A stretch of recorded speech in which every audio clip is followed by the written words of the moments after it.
Welcome to Daksh academy Ladwa YouTube channel. बच्चों, हमने previous year paper की जो क्वेश्चन सीरीज स्टार्ट की आज जिसमें हमारी नेक्स्ट क्लास होगी। इस क्लास का बेनिफिट बच्चों तब होगा जब आप साथ साथ नोट्स तैयार करते हैं, प्रैक्टिस करते हैं और वीडियो को लास्ट तक देखते हैं। आज भी आपके लिए एक से एक बढ़िया क्वेश्चन लेकर आया हूँ। चलिए स्टार्ट करते हैं। सबसे पहले बच्चों हम देखते हैं, शुरुआत में ये दो क्वेश्चन हैं दिए गए, आप इनको ट्राई भी करके देखें ज़रा। फर्स्ट क्वेश्चन है बच्चों, यहाँ से देखिएगा, जो करनी से संबंधित है यानी कि जो शर्ट से संबंधित है वो क्वेश्चन हमें दे रखा है। इसमें आपसे पूछा गया सबसे बड़ी संख्या कौन सी है। पहली बात तो बच्चों ये देखिएगा, इसके अंदर जब कभी कोई भी क्वेश्चन इस तरह से आए सर्ट्स के रूप में, तो आप यूँ नहीं कह सकते कि जैसे इसमें 6 है तो 6 सबसे बड़ी संख्या होगी। इसको पहले सॉल्व करना पड़ेगा, हम इनको एक जैसा बनाना पड़ेगा। तो पहले तो आप इसमें देखिएगा ज़रा, जो इसको लिखने का ढंग है उसको हम थोड़ा चेंज करते हैं। जितनी भी आगे क्यूब रूट है या फोर्थ रूट है, जितना भी है, इसको हम क्या करेंगे, सभी को इस तरह से पावर की फॉर्म में ले आएंगे। एक बात बच्चों ध्यान रखनी है, जब कभी कोई भी सर्ट्स के रूप में होगी पावर, तो वो 1/, में चली जाती है। ध्यान से देखते चले जाओ जरा इसको, हर एग्ज़ाम में लगभग इस तरह के क्वेश्चन जो है वो आ ही जाता है। ओके, पैटर्न को आप एक बार सीख लेंगे तो दिक्कत बिल्कुल भी नहीं आएगी। इसी तरह के क्वेश्चंस आगे भी आते रहते हैं। अब यहाँ देखिए, हमने सभी पावर्स को इस रूप में लिख दिया। ओके, अब आपने क्या करना है, 2, 3, 4 और 6 फ्यूचर के लिए भी ध्यान से देख लें जरा। आप जितने भी ये डेनोमिनेटर होते हैं इनका आप एलसीएम फाइंड आउट करते हैं, और एलसीएम कितना है बच्चों, यहाँ से 12 आया है। अब सभी में 12 से मल्टीप्लाई करना है आपने इस तरह से। ओके, तो यहाँ पे जब हम 12 से मल्टीप्लाई कर रहे हैं तो कितना बच्चा बच्चों, यहाँ से देखिएगा 6। इसी तरह से यहाँ पे 12 से करेंगे तो कितना बचेगा, यहाँ से देखिएगा 4। समझ पा रहे हो इस बात को। इससे क्या हो गया कि यहाँ से इनकी जो पावर्स हैं बच्चों, जो आगे हम निकाल पाएंगे वो इजी हो जाएगा हमारे लिए, ठीक है ना। इनको सिंपल करना आसान हो जाएगा। अब यहाँ से देखिएगा तो यहाँ पे कितना हो गया बच्चों, देखिएगा 2 आ गया हमारे पास, ठीक है ना। अब यहाँ से देखिएगा कितना बना हमारे पास, ये 64, और यहाँ से हमारे पास आया 81, और यहाँ से 125 और 36। देखिए अब इजी है इनको ढूंढना कि कौन सी इनमें संख्या बड़ी है, कौन सी इनमें संख्या छोटी है। अब हमसे क्या पूछा गया बच्चों, यहाँ से बड़ी संख्या पूछी गई है। तो रिजल्ट में देखिएगा 125 जो है वो सबसे बड़ी संख्या है, और ये किसका रिजल्ट है बच्चों, देखिएगा इसका है।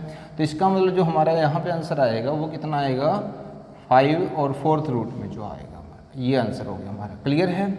लेकिन इसके बेस पे बच्चों आपसे और भी कई क्वेश्चन पूछे जा सकते हैं। आपसे छोटी संख्या भी पूछी जा सकती है, ठीक है। दूसरा आपसे पूछा जा सकता है आरोही क्रम। आरोही का मतलब क्या होता है बच्चों, इंक्रीजिंग ऑर्डर। और उसके बाद है अवरोही क्रम। अवरोही का मतलब क्या होता है, डिक्रीजिंग। यानी कि एग्जामिनर आपसे ये भी पूछ सकता है भी इनको आरोही क्रम में लगाइए, अवरोही क्रम में लगाइए, छोटी संख्या ज्ञात कीजिए। तो ये 4 तरह के क्वेश्चन एक ही क्वेश्चन में मैंने सॉल्व करवा दिया आपको। आगे नेक्स्ट क्वेश्चन देखिएगा बच्चों, ये वाला क्वेश्चन दिया गया है। इसको कहीं कोई मल्टीप्लाई नहीं करना, कुछ नहीं करना। इनके सबसे पहले तो बेस देखिएगा। बेस का मतलब क्या होता है, जैसे जिसके सर पे पावर है उसको हम बेस बोलते हैं। इस क्वेश्चन में बच्चों कुछ प्रॉपर्टीज यूज होंगी, मैं आपको बताता चल रहा हूँ, जरा ध्यान से नोट करते चले जाएं। जब कभी कोई भी इस तरह से फ्रैक्शन और उसकी पावर माइनस में हो तो आप क्या करेंगे, बस इसको रिवर्स ऑर्डर में लिख देंगे, ऐसे रेसिप्रोकल करके, और जब पावर होती है बच्चों वो प्लस में चली जाती है, ठीक है। इससे बेनिफिट क्या हुआ बच्चों हमारा, कि जो यहाँ पे बेस था वो सभी का सेम आ गया। और जब कभी बेस सेम हो तो मल्टीप्लिकेशन तो पावर क्या हो जाती है बच्चों, ऐड हो जाती है, ठीक है। तो यहाँ पे कितना आ जाएगा बच्चों, 10 हो गया, और यहाँ पे कितना है 3/4, तो यहाँ पे वैल्यू कितनी है 2x। अब देखिए बेस सेम है तो इनकी पावर भी सेम होनी ज़रूरी है। तो 10 किसके इक्वल होगा, 2x के इक्वल होगा। तो x की वैल्यू कितनी होगी बच्चों, यहाँ से 5, और यही हमें फाइंड आउट करना था। आई होप अच्छे से क्लियर हो गया होगा। कुछ और क्वेश्चन डिस्कस करते हैं। नेक्स्ट क्वेश्चन देखते हैं बच्चों। देखिएगा 700 रुपये ABC के बीच इस प्रकार विभाजित किए जाते हैं कि A और B की राशि का अनुपात 2:3 है, और B तथा C की राशि का अनुपात 4:5 है। तो ABC में प्रत्येक को कितनी राशि प्राप्त हुई, यानी कि हमें ABC की राशि निकालनी है। तो सबसे पहले तो बच्चों आप ये देखिएगा, जो इसमें रेशो दे रखी है ना, आपको डायरेक्ट रेशो नहीं दे रखी है, ठीक है। आपको क्या कहा गया इसमें बच्चों, AB की रेशो दे रखी है हमें 2:3, ठीक है। ध्यान से समझ लो जरा इसको। और BC की रेशो दे रखी है बच्चों 4:5। तो ये डायरेक्ट ABC की रेशो नहीं है, तो इस प्रकार से हम इसको ABC की रेशो में पहले लेके आएंगे। उसके लिए क्या करते हैं, देखो जैसे AB की दी हुई थी हमें रेशो BC की, तो जो कॉमन होता है उसको हम बीच में रखते हैं। जैसे इसमें बी है, देखिएगा सीरीज पूरी हो रही है ना, ए बी बी सी, ये चीज़ देखना इसमें बच्चों ज़रूरी है। उसके बाद आपने क्या करना, देखिएगा जैसे इसकी लाइन में जगह खाली पड़ी है तो इसको आप यहाँ पे सेम कॉपी कर दें, और इसी तरह से यहाँ पे क्या आएगा बच्चों 3 आएगा। तो इसका मतलब कि आप सब आपस में इनको मल्टीप्लाई कर दीजिएगा इस वे में। तो कितना है बच्चों 8, और यहाँ से कितना है 12, और यहाँ से कितना है बच्चों 15। तो ये अब ए बी और सी की रेशो आ गई हमारे पास। अब देखिए बांटना कितना बच्चों, हमने 700 रुपये बांटना है। तो यहाँ से अनुपाती योग कितना बन रहा है बच्चों का 35, यानी कि वो वैल्यू किसके इक्वल है 700 के। तो हम यहाँ से एक यूनिट की वैल्यू निकाल लेते हैं, और वो कितनी आई बच्चों 20। तो अब सभी को मल्टीप्लाई करते चले जाते हैं। 160 रुपये, यहाँ से कितना हो जाएगा 240, और यहाँ से कितना आ जाएगा बच्चों 300। क्लियर है। अब कई बार क्या करता है एग्जामिनर, देखिएगा सेम ऑप्शन होंगे बच्चों, आपको इस वे में भी दे देंगे। वो ध्यान से समझ लो जरा, हो सकता है बी ऑप्शन ऐसा दे रखा हो, एक ऑप्शन ऐसे दे रखा हो, वैल्यूज़ तो सेम होंगी। ये बात ध्यान रख लीजिएगा, अगर पहले ए है तो पहले ए का शेयर, फिर बी है तो फिर बी का शेयर, और सी है तो फिर सी का शेयर। ये ध्यान रख लीजिएगा, कई बार एग्जामिनर इस तरीके से। तो ये आंसर नहीं होगा, हमारा आंसर क्या होगा ये। समझ पा रहे हो उस बात को? छोटी छोटी बातें आपको बताते चले जाएंगे जहाँ पे आपके एग्ज़ाम के अंदर मिस्टेक्स होती हैं। नेक्स्ट क्वेश्चन देखिएगा बच्चों, ए बी की मासिक आय का अनुपात 6:5 है, और उनका मासिक व्यय यानी कि जो खर्च है वो 4:3 के अनुपात में है। यदि प्रत्येक प्रति माह 400 रुपये की बचत करता है तो उनकी कुल मासिक आय ज्ञात करनी है आपने। ये भी बहुत इंटरेस्टिंग क्वेश्चन है बच्चों, ध्यान से समझिएगा, बहुत ईजी वे में हम इसको करवाएंगे। यहाँ सबसे पहले तो देखिएगा आय जो दे रखी है बच्चों वो ए और बी में इस प्रकार से, उनकी रेशो हमें दे रखी है 6:5। उसी के साथ ही इन्होंने दे दिया यहाँ पे व्यय, यानी कि जो उनका खर्च है वो कितना बच्चों देखिएगा 4:3, और यहाँ पे दे रखी है इनकी बचत। अब देखिए बचत कई बार तो ये सेम हो जाती है और कई बार ये अलग अलग हो जाती है, क्योंकि यहाँ पे प्रत्येक की 400 बचत है, तो इसका मतलब कि हमने 400 यहाँ पे लिख लिया। ध्यान से पैटर्न को समझ लो जरा। हमने क्या करना बच्चों, इस वे में यहाँ से क्रॉस में करना है और इनका डिफरेंस लेना है। 6 × 18, 5 × 20, तो 20 में से 18 गए तो बच्चों कितना होता है 2 होता है। क्लियर, ऐसे डिफरेंस को लिख लो। फिर उसके बाद आपने क्या करना, अब इनका लेना है इसी तरीके से। 4 × 16, ध्यान से समझते चलो, 4 × 12, कितना डिफरेंस आया बच्चों 200, उसको यहाँ पे लिख दो। क्लियर है, इसको हम इस वे में भी कर सकते हैं। दूसरा इसका मेथड एक और क्या है बच्चों, यहाँ से इन दोनों का डिफरेंस निकाल लो बच्चों, कितना हुआ 1। जब ये सेम हो तब की बात कर रहे हैं हम, तो मल्टीप्लाई करके हम तब भी निकाल सकते हैं। Is that clear? अलग अलग होगा तो हम इस वे से अप्लाई करते हैं। क्लियर, यहाँ से क्या हो जाएगा बच्चों 1 की वैल्यू निकाल लो। इस तरह से कभी भी हो तो आप 1 यूनिट की वैल्यू निकाल लो, उसके बाद जो पूछा गया आप उसकी वैल्यू निकाल सकते हैं। अब देखिए अगर सिर्फ ए की राशि पूछी जाती तो हम क्या करते हैं, 1 यूनिट की वैल्यू कितनी आई 200, उसको 6 से गुना कर देते हैं। ध्यान से देखिएगा, अभी आंसर नहीं आया हमारा, ये 1200 हो गया। और अगर सिर्फ बी की पूछी जाती तो कितना होते बच्चों, यहाँ से 5 से गुना करते तो कितना आता है 1000। लेकिन हमसे पूछा गया है कुल मासिक आय, तो वो इन दोनों का प्लस होगा, ये बात ध्यान रखिएगा। कुल आय जो होगी वो इन दोनों का प्लस होगी, यानी कि कितनी होगी बच्चों 2200। तो उसको हम डायरेक्ट भी निकाल सकते थे, 200 है तो जब कुल निकालना तो हम अनुपाती योग कर सकते हैं इनका, और ये कुल का शो करेगा तो 11 से मल्टीप्लाई कर दो। तो अगर आपके पास एक ऑप्शन ऐसे दिया गया है, बी ऑप्शन ऐसे दिया गया है और सी ऑप्शन ऐसे दिया गया, जल्दबाजी ना करें आंसर में, ये बात हमेशा ध्यान रखें। आपसे ये पूछा गया था कि कुल आय, तो आपका आंसर ये होगा, ना कि ए और बी। नेक्स्ट क्वेश्चन क्या बच्चों देखिएगा, किसी चतुर्भुज की भुजाएं 3, 4, 5, 6 के अनुपात में हैं तथा इसका परिमाप 72 सेंटीमीटर है, इसकी सबसे बड़ी भुजा की लंबाई ज्ञात कीजिए। बहुत ही आसान क्वेश्चन है बच्चों। यहाँ पे देखिएगा जो हमें भुजाएं दे रखी हैं वो 4:5:6 के रूप में दे रखी है। क्लियर है। और परिमाप क्या होता है, परिमाप का मतलब क्या, ध्यान से समझो जरा। सपोज करो कि हमने कोई भी एक इस तरह से चतुर्भुज ले लिया, ये ए बी सी और डी, जो इसकी ये भुजाएं हैं सारी की सारी, जब हम इनको प्लस करते हैं यहाँ से लेकर इस तरह से चलते हैं तो इसको हम परिमाप बोलते हैं। ठीक है, यानी कि इन सभी भुजाओं का जोड़ होगा परिमाप। तो यहाँ से देखिए जो अनुपात का योग कितना है बच्चों, वो कितना है यहाँ से 18, और टोटल कितना दे रखे हमें परिमाप 72। तो हम यहाँ से एक यूनिट की वैल्यू निकाल लेते हैं और वो कितनी हुई बच्चों 4 हुई। अब देखिए अगर अलग अलग भुजाएं निकालनी हो तो आप क्या करेंगे, इस 4 से मल्टीप्लाई करते चले जाओ। ठीक है, इतनी बात। और यहाँ पे कितना आ जाएगा 24। लेकिन क्वेश्चन में आपसे पूछा गया सबसे बड़ी भुजा, तो आपका आंसर कितना हो जाएगा 24। आप इन सभी को प्लस करके देखेंगे तो 72 आपका आंसर आ जाएगा। ये डेट क्लियर। चलिएगा नेक्स्ट क्वेश्चन देखते हैं। दो संख्याओं के महत्तम समापवर्तक तथा लघुत्तम समापवर्त्य क्रम से 18 तथा 378 हैं। यदि उनमें से एक संख्या 54 है तो दूसरी संख्या ज्ञात कीजिएगा।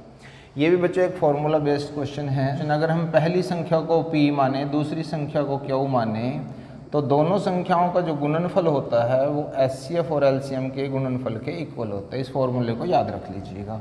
अब देखिएगा एक संख्या कितनी दे रखी है हमें 54 दे रखी है, दूसरी संख्या हमारी कितनी होगी q, और जो इसका HCF हमें दे रखे बच्चों वो दे रखे 18, और जो दे रखे इसका LCM वो 378। ये डेट क्लियर। अब क्या करेंगे बच्चों, बस हमने इसको कैंसिल करना है। तो जब हम इसको कैंसिल करते हैं यहाँ से तो ये 126 आता है। क्यू की वैल्यू कितनी है 126। That will be your answer. अगर आप इस तरह के क्वेश्चन की और प्रैक्टिस करना चाहते हैं तो चैनल की प्लेलिस्ट में जाकर हर एक क्वेश्चन के ऊपर कंप्लीट वीडियो अलग से तैयार मिलेगी आपको। ओके नेक्स्ट क्वेश्चन देखते हैं बच्चों। एक पिता की आयु और उसके बेटे की आयु का अनुपात 7:3 है। दोनों की आयु का गुणनफल 756 है। 6 वर्षों के बाद उनकी आयु का अनुपात क्या होगा। बहुत ही अच्छा क्वेश्चन बच्चों, ये भी ध्यान से देखो जरा इसको। आपको क्या दिया गया है, फादर और सन की जो एज है, वर्तमान आयु जो है, उनका अनुपात दे रखा है 7:3, और आपको ये कहा गया इन दोनों की जो गुणनफल है आयु का वो कितना है 756। तो बच्चों यहाँ से अगर हम इसको 7x माने और इसको 3x माने, ठीक है ना इतनी बात, क्योंकि ये अनुपात को हटा दिया तो हमने x लिख दिया। अब आपको क्या कहा गया, इन दोनों का जो गुणनफल है वो 756 दे रखा है हमें, ठीक है। इसको बस अब आपने कैंसिल कर देना है। यहाँ से देखिएगा, यहाँ 7 × 56 है तो 0 बीच में आएगी। कई बार बच्चे गलती कर देते हैं और ये नहीं करते यहाँ से, ठीक है। तो 1x ये है, 1x ये, तो x² हो गया। तो x की वैल्यू कितनी आई बच्चों, यहाँ से देखिएगा 6 आ गई।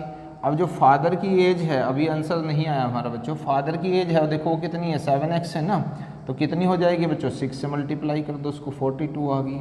जो सन है उसकी एज कितनी हो जाएगी, यहाँ से देखिएगा 18। लेकिन आपसे ये पूछा गया कि 6 साल के बाद, 6 साल के बाद का मतलब क्या है, 6 साल हम इसमें एज और प्लस कर देते हैं, तो फिर हमें ये बताना कि उनका अनुपात कितना आएगा, ठीक है। तो जब आप इसको सॉल्व करते हैं तो ये कितना आ जाएगा बच्चों 2:1 आपका आंसर आ जाएगा। ओके नेक्स्ट क्वेश्चन देखते हैं कि यदि 2500 रुपये का 8% वार्षिक दर से साधारण ब्याज पर निवेश किया जाए तो वह कितने वर्षों में 3300 रुपये हो जाएगा।